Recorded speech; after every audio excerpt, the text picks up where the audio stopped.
Hey guys, it's Brandon LaRoque, coming to you from beautiful central North Carolina. It is October 17th. It's about a little after 5 p.m. Eastern Time. First of all, I want to thank all you guys for coming and watching my channel, and I want to thank everyone who liked, shared, and subscribed. I hope you'll do it again. I hope you like this video. I hope you share it with your friends. As you know, I started this channel 2 days ago when my crypto got hacked.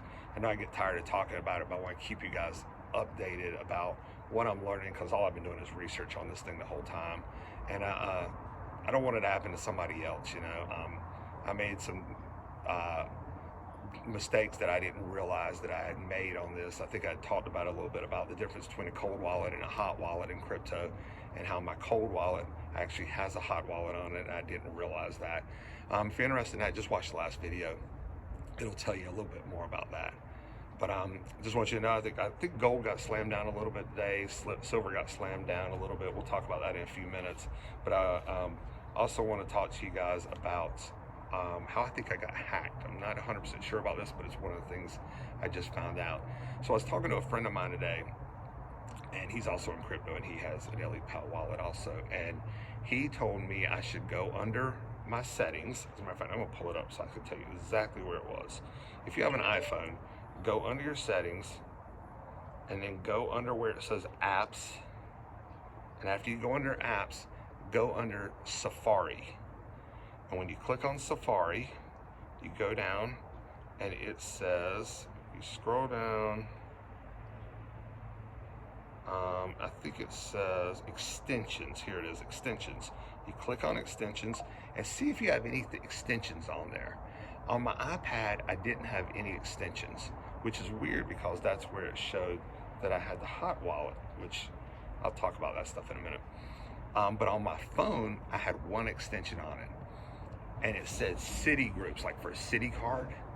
And I do have a city card, but I've never used an app on it.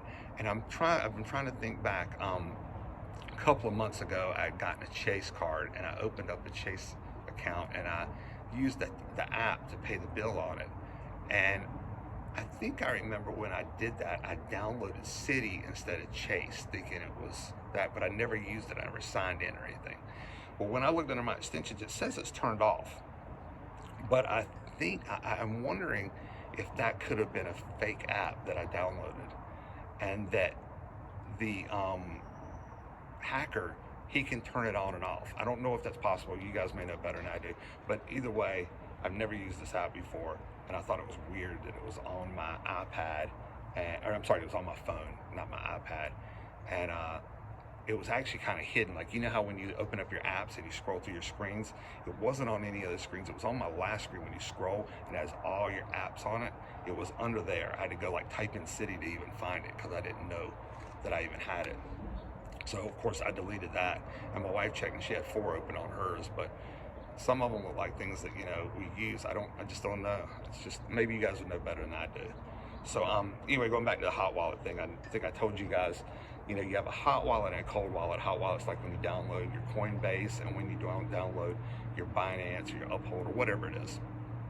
What I'm thinking I did wrong was, when I was buying XRP, I was sending it, and I think I was sending it to my cold wallet. And I think that's why the day when I opened my phone and it flashed, I swear that screen was orange. And if I had all my XRP on the hot wallet and my other ones on the cold wallet, and they cleaned out the hot wallet, then it just shows the cold wallet. That's the only thing I can figure. Anyway, I'm racking my brain on it. I know you guys are tired of hearing about it, but it's just driving me crazy trying to figure out what I did wrong. I wish I would have known it even had a hot wallet on it. But anyway, back to some other things. You can watch some of the other videos to learn a little bit about that. I wanted to talk a little bit about some of the stuff I was mentioning earlier with gold. And I know I talked to you guys about Weimar, Germany, and about how you could buy a whole city block in Berlin in the 1920s with 25 ounces of gold. Some other things I wanted to mention were, these are some sayings I've actually heard that I find really interesting. They say, and I forgot the guy who quoted it, Nicholas somebody, that gold is the money of kings, silver is the money of gentlemen, barter is the money of peasants, and debt is the money of slaves. And when we say debt, of course, first thing everybody thinks about is, your credit cards and your car loans and your mortgage and things like that. But the dollar, the US dollar is a debt. I mean, when you take that dollar, it's an IOU. I mean, it's made out of thin air and printed on a fake piece of paper. It's like when you put your money into the bank, you think you're depositing your money and it's your money once it's in the bank. I mean, do you know that it's not your money once it goes in the bank? That if a bank goes under, that after 2008, they passed something called bail-ins. You remember how we had bailouts in 2008? Now they have bail-ins. And what those bail-ins are is that if a bank goes under, they can take your money. I think this happened in Oklahoma to a bank maybe 2 or 3 years ago, maybe 2022. And when they go under, they take your money and you become an unsecured, I think, creditor or to the bank. And they give you shares in the bank, but the bank's not worth anything anymore. So who needs the shares of it? So that's why when you go to the bank and you want to get money out and they only let you get a certain amount of money out, it's not your money, it's their money now. You're lending it to the bank. And most people think it's theirs. I mean, that's why they hit us with all these fees for depositing cash, for taking cash, for overdraft fees. It's insane. But I just thought that's something I should touch on. And I thought that the whole thing about the debt, the money being debt was it makes you a slave was very interesting, because that's what's happening to us all. We're all becoming slaves, and it's all just being funneled to the rich. It's going up, and I have nothing against the rich. I would love to be one of the rich, but it's a rigged game right now, and I think the rich are making a ton of money off of crypto, manipulating it. I mean, I was all in on crypto 3 days ago. Now I see what's going on. I see how quickly you can lose everything, and I don't want it to happen to other people. I mean, you can make a lot of money off of it, but when you get it, you should cash it in and invest in something that you can hold, like physical gold and physical silver. I mean, that's another thing. A lot of people invest in gold and silver, and they buy these things called SLV or GLD, and those are just stocks. And what they are is, I mentioned a little bit in my video this morning, and I don't understand this completely. I don't want to try to sound like I'm an expert on it, but I watch a lot of really smart people who I think do know what they're talking about, like Andy Schectman and Lynette Zhang, and there's just a lot of them out there. I mean, Jim Rickards, all these guys, they're very smart people. They know what they're talking about. Alistair McLeod. And what they do with the gold and silver is, we have a market called the COMEX market. You have the COMEX, you have the London LBMA, which is, I think, the London-based Metals Association or something like that. Then you have one in Hong Kong, which I think maybe there's one in Shanghai. But what they do is they use this market to manipulate the price of gold and silver, and they've done it for years. The banks, when I say they, I'm talking about the banks. And what they do is you can buy contracts of gold and silver. And for example, I think when you buy a contract of silver, you pay a really low amount. I don't know how much it is, but hundreds of thousands of dollars, or maybe $1,000. But you can buy 5,000 ounces worth of silver. Like one contract represents 5,000 ounces of silver, and they trade these contracts back and forth. And it's called like spoof trading, I think. And what they do is they just trade it. Banks will trade them back and forth, back and forth, back and forth, and that's how they manipulate the price and kind of keep it stable, like around, if you just want to keep it within a few cents of each other. Well, the COMEX was built to be kind of like a hedge, like a safety hedge for gold and silver dealers. Like, for example, Andy Schectman, who owns Miles Franklin, he uses the COMEX the way it was meant to be used. You should go watch his videos. He's Miles Franklin. Andy Schectman's his name. And when he buys gold and silver, he has like a $300-400 million line of credit, and he'll buy 1 million ounces of silver. And the price of silver is $50, right? So he buys $5 million worth of silver. He goes out onto the open market. He doesn't get that silver that day. It has to be shipped to him. It might be a couple of weeks out. He goes to the COMEX and he buys silver contracts that equal the same amount of silver, the 1 million ounces. And he buys them on the opposite side of that so that he can hedge his bet. So if the price goes up or the price goes down, he doesn't lose his money. Because if the price of silver goes down $1 on 1 million ounces, he loses $1 million. Well, what's going on right now is this whole manipulation has been going on with the COMEX market and all these. The COMEX is the worst. You can't actually you can take delivery on the COMEX of silver, like when you buy these contracts, but they make it extremely hard, and you have to be a very well-off, well-funded person who can do it. Well, what's happened right now is, for years, these banks have manipulated the price of the COMEX market. And when I say the COMEX market, when you look at the price of gold and silver, there's two different prices you can look at.